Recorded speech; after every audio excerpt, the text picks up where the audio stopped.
Sometimes the best investments are hiding in plain sight. Today we're going to look at a company called Vintron Informatics Ltd. It's not a household name like some of the tech giants, and that's precisely why it might be worth a closer look. Small companies can sometimes grow into big winners, what I like to call 10-baggers.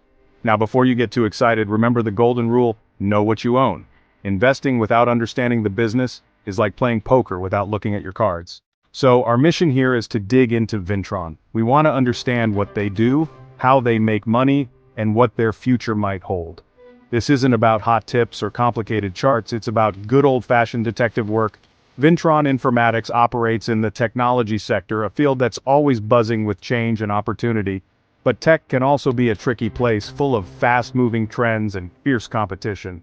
We need to see if Vintron has a solid plan, a niche it can call its own, or some special advantage. That's what we're here to find out, by looking at its history, its current operations, and what the folks running the company are planning for the years ahead.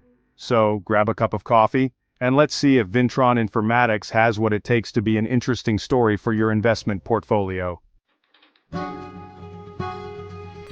Every company has a story, a beginning. Vintron Informatics Ltd. started its journey way back in 1991. Their initial focus was on computer peripherals and hardware. They were making things like monitors, keyboards, and even assembling entire personal computers.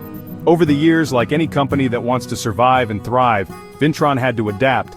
The technology world doesn't stand still for anyone. Big global brands started to dominate the PC market. So, Vintron had to evolve. It navigated through various phases, sometimes expanding its product range, sometimes streamlining its operations.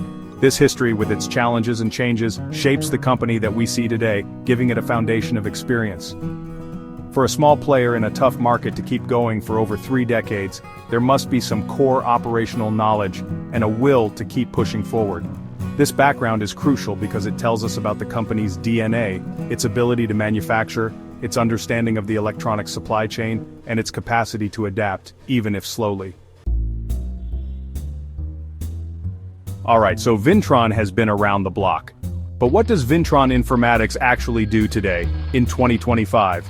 In simple terms, Vintron continues to operate in the broad field of electronics and information technology.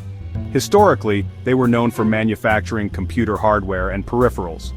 Their business model likely revolves around electronics manufacturing services, or EMS, or focused IT hardware production. This means they might manufacture products for other brands, or produce their own line of specific electronic goods. The key here is understanding that they are likely more on the manufacturing and assembly side, rather than pure software development or high-end research and development. Understanding their customer base is important because it tells you about the stability and diversity of their revenue streams. The beauty of a business like this, if it's run well, is its straightforward nature.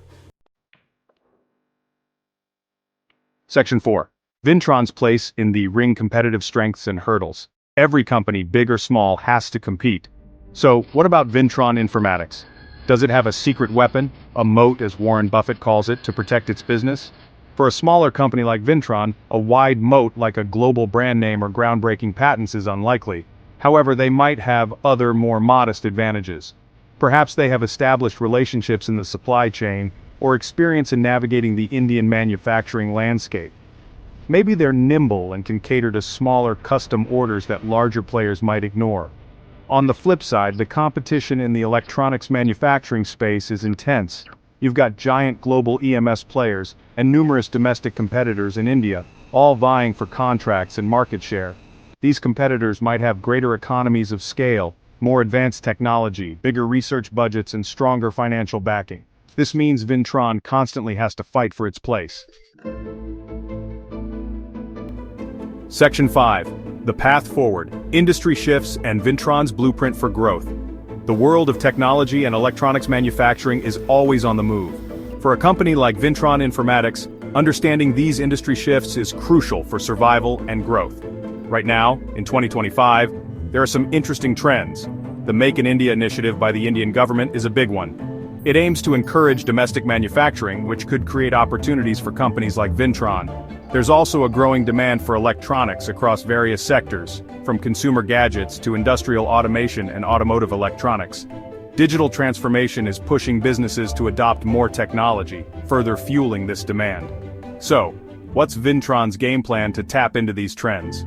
While specific detailed strategies might be closely guarded, we can look for clues in their announcements or industry positioning. A smart company will always be looking for ways to adapt and seize new opportunities, rather than just sticking to what they've always done. Section 6. A peek at the piggy bank, Vintron's financial health check. Alright, let's talk numbers. You can have a great story, but if the financials don't add up, it's often a recipe for trouble. So, how has Vintron Informatics been doing financially? We need to look at a snapshot, say over the last 5 years, to get a feel for their performance. We're interested in a few simple things. Are their sales revenue going up, staying flat, or going down?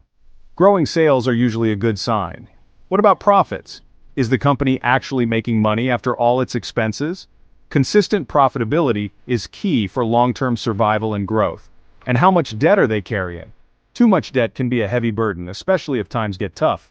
Looking at Vintron's historical financials, you might find a mixed bag, which is common for many small-cap companies, especially those in cyclical or highly competitive industries. There might have been years of growth and perhaps years where sales or profits dipped. Section 7. The big question: is Vintron Informatics a stock worth your bet? We've journeyed through Vintron's history, its business, and its financials. Now comes the million-dollar question, or perhaps in this case, the few rupees a share question: is Vintron Informatics a good investment today, May 22, 2025? To answer that, we first need to think about its valuation. Is the stock cheap, expensive, or fairly priced? One common way to look at this is the price-to-earnings (PE) ratio, if the company is profitable. A low PE might suggest it's undervalued, while a high PE could mean it's pricey, or that investors expect high growth. We'd also compare its valuation to other similar companies in the electronics manufacturing sector. On the pro side, Vintron has decades of experience in electronics manufacturing. The Make in India initiative could provide significant tailwinds. If they can successfully execute any turnaround or growth plans, the upside for a small-cap stock can be substantial, the 10-bagger potential I often talk about. They might be operating in a niche that bigger players overlook. And if the stock is currently trading at a very low price, some might see it as a deep value opportunity.